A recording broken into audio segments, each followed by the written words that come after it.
안녕하세요. 시공조의 김지환입니다. 오늘 온 건물은요, 논현동에 위치한 건물입니다. 보시다시피 주택가가 밀집되어 있는 지역인데요, 저희를 비롯해서 다른 회사가 4군데가 공사를 하고 있어요. 그러니까 저희 포함 5군데를 공사를 하고 있습니다. 5군데 공사 공통점이 주택인데 원룸, 투룸이었는데 전부 다 근생으로 바꾸고 있는 겁니다. 저희도 보시다시피 전형적인 이제 주택의 형태인데요, 건물 계열을 좀 소개해 드리자면요, 토지 면적 255.18제곱미터, 약 80여 평, 건축 면적은 145.18제곱미터, 연면적은 682.28제곱미터고요. 이번 리모델링을 통해서 건축 면적은 한 1.5평 정도 증가를 시킬 거고요. 연면적은 약 25평, 25평의 중축이 있는 겁니다. 건폐율은 이런 과정을 통해서 57%에서 59%로 상승이 됩니다. 60% 지역이니까 최대한 찾아먹는 상황입니다. 그리고 용적률이 160%입니다. 160%인데 이번 리모델링을 통해서 196.5%로 상승을 시킵니다. 건폐율 60%, 용적률 200% 지역이니까 이번 리모델링을 통해서 최대한 면적을 많이 찾아먹는다, 이렇게 봐주시면 될 것 같습니다. 지금의 건물 상태는 보시다시피 되게 흔한 전형적인 주택의 화강석으로 되어 있고요, 화강석과 폴리싱으로 되어 있고요. 건물 외관은 벽돌, 그리고 요즘에 많이 쓰는 스타코플렉스 도장, 그리고 좀 징크, 이렇게 해서 적절하게 조합이 잘 되어 있습니다. 건물이 좀 코너에 있다 보니까 보이는 면이 많아요. 그래서 보이는 면이 많다 보니까 좀 단조롭지 않게 디자인을 잡았습니다. 네, 그와 더불어서 아시겠지만 주택에서 근생으로 갈 때는 창호 사이즈가 많이 커져야 되죠. 특히 1층 같은 경우는 상가가 들어올 수 있을 정도로 창호 사이즈를 키웠습니다. 네, 그러면은 이어서 안에 들어가서 공정과 공사 관련된 설명을 좀 드리겠습니다. 잠깐! 지금 내 건물은 어떤 리모델링을 하는 게 좋을까요? 구해적 빌딩은 건물에 직접 찾아가서 해결책을 제시해 드립니다. 좋아요, 구독 잊지 마세요. 네, 지금 여기가 2층인데요. 희한하게 2층에는 엘리베이터를 머무르지 않게 설계를 하셨어요. 최초에 지어질 때. 근데 지금 엘리베이터 자리가 지금 보시는 자리입니다. 그래서 기존에는 2층에 엘리베이터가 머무르지 않았는데 변경 후에는 엘리베이터가 머무르는 상황이 됩니다. 그리고 주택을 리모델링 할 때 층고를 되게 궁금해 하시는 분들이 많으신데요, 바닥은 난방으로 되어 있던 부분들을 철거를 하니까 150mm 정도가 더 확보가 되는 겁니다. 바닥으로 150mm가 내려가고 위로는 천정 마감재를 철거를 하니까 또 한 150mm 정도가 확보가 됩니다. 대부분의 주택 원룸이 2300에서 2400입니다. 그러면 지금 제가 말씀드린 거가 추가적으로 하부에서 상부에서 추가적으로 적용되면 30cm 정도가 추가로 층고가 확보가 되는 겁니다. 그러면은 결과론적으로는 2600에서 2700 정도의 층고가 확보가 되고요.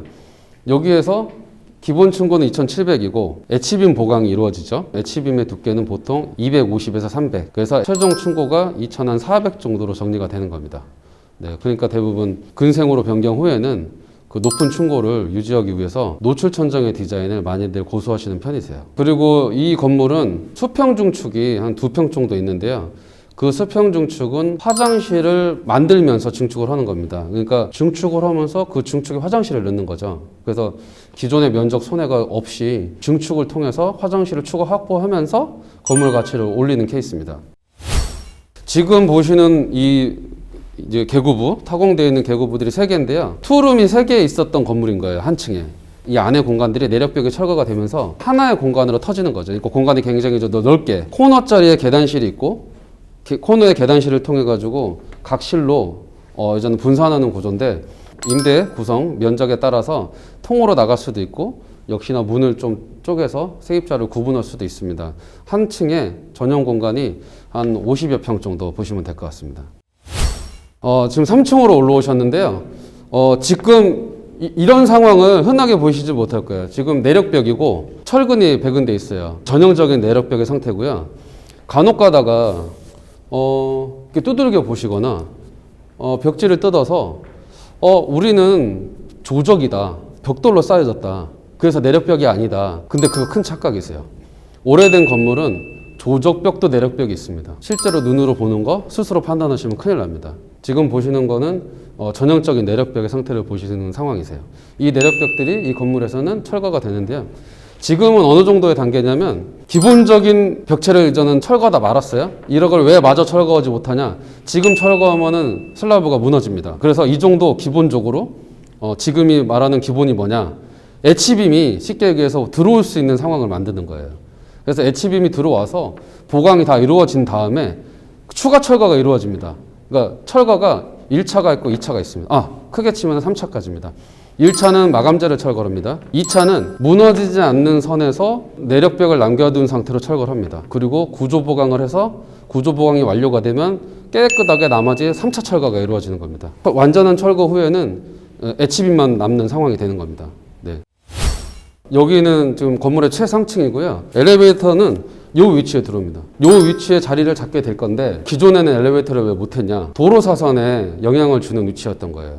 그래서 엘리베이터가 있음에도 불구하고 최상층까지 올 수 없었는데 아시다시피 도로 사선이 없어졌어요.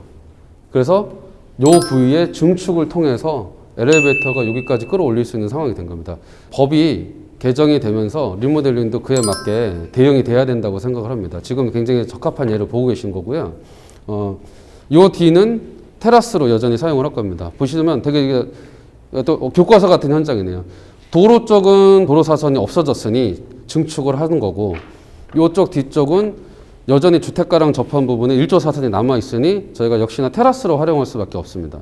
그래서 이쪽은 이 면적을 그대로 유지를 하고요. 예쁘게 테라스로 꾸밀 거고 저희가 루프탑으로 활용을 할 겁니다. 지금 보시는 이 거실의 발코니 쪽이 도로면이에요. 이 도로는 사선 제한이 없어졌고 용적률이 남았으니까 저희가 이제 확장을 하는 겁니다. 네, 이쪽은 확장을 합니다. 그래서 이 건물 전체적으로 용적률을 최대한 찾아보는 구조, 엘리베이터도 못 올라가는 층수가 이제 올라가는 상황, 이렇게 해서 리모델링을 통해서 훨씬 건물이 가치 있게 개선이 되는 상황이고요.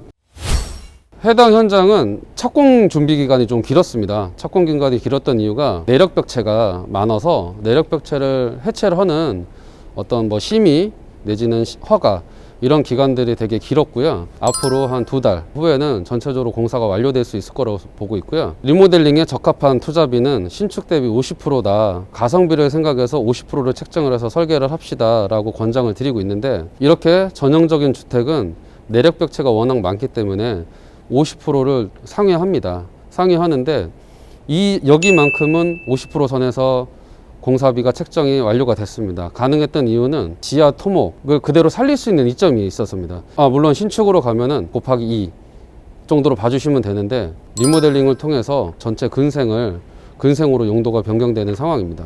네. 50%로 달성할 수 있었던 이유는 지하 토목 기초를 잘 활용할 수 있는 상황이기 때문에 가능한 상황입니다. 철거 비용이 1억, 철거가 많습니다. 내력벽 철거가 어려우니까요. 구조 보강 비용이 2억, 작은 비용이 아니죠.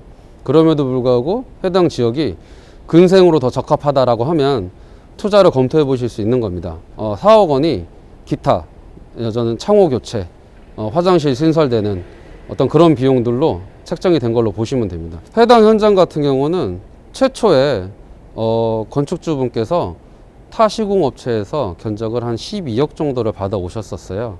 받아 오셔서 저희가 방송에서 얘기하는 거랑 아무래도 금액 차이가 나는 거죠. 12억이면 신축에 너무 가까운 수준의 금액인 거고 저희가 말씀드리는 50% 수준이랑 워낙 차이가 나니까 확인을 받고 싶어서 저희한테 의뢰를 주신 거예요. 그래서 결과론적으로는 몇 가지는 원가 절감하고 몇 가지는 개선을 하면서 최종 도달점이 이루어지게 된 겁니다. 그럼 이상으로 시공조화에서 진행하는 논현동 현장 보셨고요. 저희가 되게 좀 공통된 질문들을 한 번에 수업 방식으로 설명드릴 수 있도록 세미나를 준비 중에 있습니다. 어떤 건물로 투자를 하셔야 되는지, 어떻게 리모델링이 이루어지는지, 인허가 기간은 얼마나 걸리는지, 대략 예산을 책정하시는 방법, 이런 거를 한데 모아서 순서대로 세미나를 개최 예정입니다. 그리고 세미나가 끝나면 각자의 개성을 갖고 있는 건물에 대한 각자의 질문들을 주시면 그거에 맞게 세미나 이후에 또 추가적인 질문에 대응을 해드릴 생각입니다. 많은 참여를 부탁드리겠습니다. 네. 좋아요와 많은 구독 부탁드리고요. 저는 이만 여기서 인사드리겠습니다. 안녕.